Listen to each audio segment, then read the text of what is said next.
Biasanya kalau AC keluarin bau gosong itu dari magnetic clutch-nya yang sudah mau aus.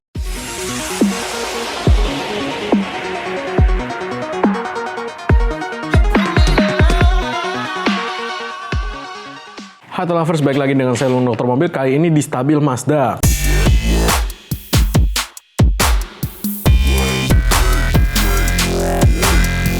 Karena yang masuk Mazdanya bermacam-macam, makanya kita bilang stabilnya Mazda dulu. Sudrajat Sasongko, ada bau gosong atau asap masuk ke dalam kabin mobil itu karena apa? Oke, itu berarti ada yang bolong di belakang dashboard yang harus ditambal. Saran awal apa yang harus dilakukan? Ini sudah waktunya turun mesin kah? Nggak ada hubungannya sama turun mesin kalau hanya bau-bauan aja. Informasi ini mobil Mazda Lantis 98, jarak tempuh 210.000 km. Oke, bau gosong masuk ke dalam kabin mobil itu, Anda ya cari sumbernya. Biasanya sih satu dari kabel-kabel yang masuk ke dalam dashboard, yang dari engine bay ke dashboard, atau satu lagi itu kalau Mazda dulu itu kan kalau nggak salah ada angin luar masuk sama angin sirkulasinya. Nah, itu tuh biasanya tuh ada katupnya.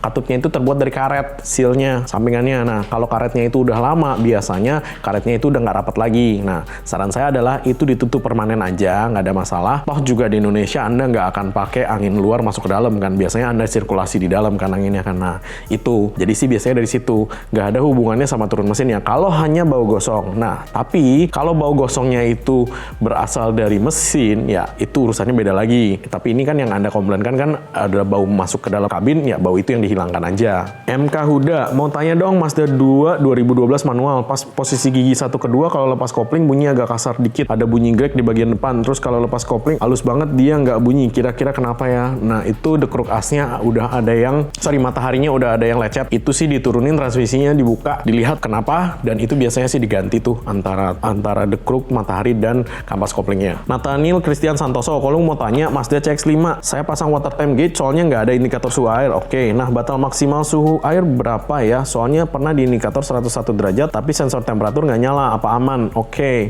tiap mobil memang beda-beda, cuman yang jelas normalnya itu sih di bawah 100. Cuman kalau sampai dia 101 itu kan dalam kondisi khusus ya, misalkan Anda habis ngebut di jalan tol, tiba-tiba kena pintu tol, itu suhunya naik, wajar. Cuman yang jelas 101 derajat itu tidak pada kondisi running normal. Kalau pada kondisi running normal berarti mobil Anda itu kepanasan. Biasanya sih di 90 sampai 95. Cuman kalau sensor temperaturnya nggak nyala, ya udah pasti nggak. Karena kenapa? Sensor temperatur untuk nyala itu dia butuh suhu di atas 100 derajat yang agak lama, sehingga si sensor ini akan memberitahu si ECU bahwa mesin ini sudah panasnya itu udah agak lama. Nah, cuman yang jelas sih kalau misalkan nggak ada check ini yang nyala di Mazda harusnya sih normal. Karena kenapa? CX-5 itu cukup sensitif untuk sensor-sensornya. Indra Komara, Astiner Cianjur. Dokter mobil mau tanya, saya punya Mazda Astina tahun 90. Saat ini pendinginnya pakai air biasa. Nah, kalau diganti langsung dengan coolant atau ada treatment dulu? Biasanya kalau dari pendingin air biasa mau diganti coolant itu biasanya radiatornya yang kita servis dulu.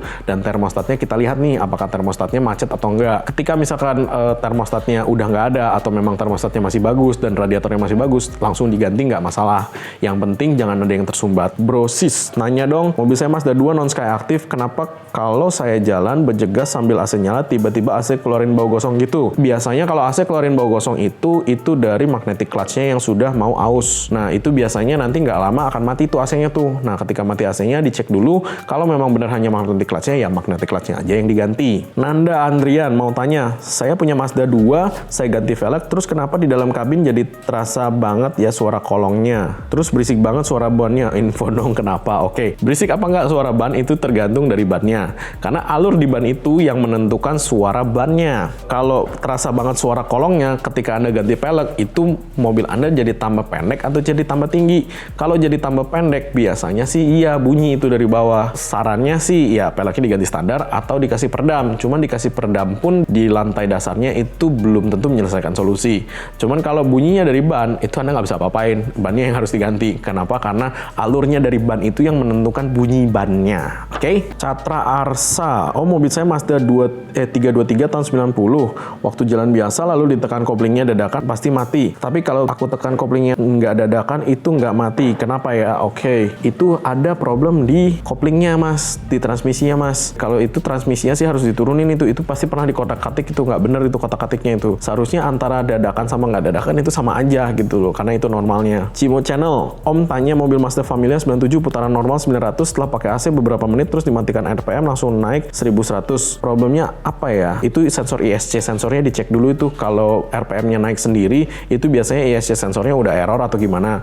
Untuk ngecek biasanya kan Anda punya temen nih yang punya sama nih mobil Mazda Familia nih, itu coba di replace dulu sensornya, diganti sama punya dia. Kalau normal ya berarti ISC sensor Anda silahkan diganti. Apakah konsumsi Familia 1:8 boros? Bagaimana caranya supaya nggak boros? Saya nggak pernah punya Mazda Familia, jadi saya nggak tahu mas. Untuk supaya dapatkan pembakaran yang optimal, saran saya sih satu, Anda tune up dulu yang benar sehingga pembakaran itu kita yakin 100% bahwa ini optimal pembakarannya.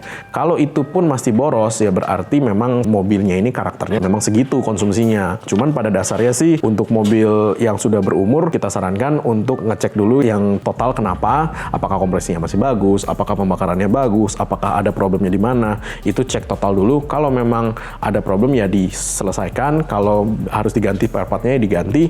Kalau memang sudah diganti masih segitu ya memang berarti karakter mobilnya maunya segitu. Karena saya nggak pernah punya Mazda Familia tahun 97. Tahun 97 saya masih pakai celana pendek sekolah. Oke, mungkin sekian dulu penjelasan dari saya Lung Dokter Mobil. Thanks. Jangan lupa subscribe, like, dan komen di YouTube kami. Thanks.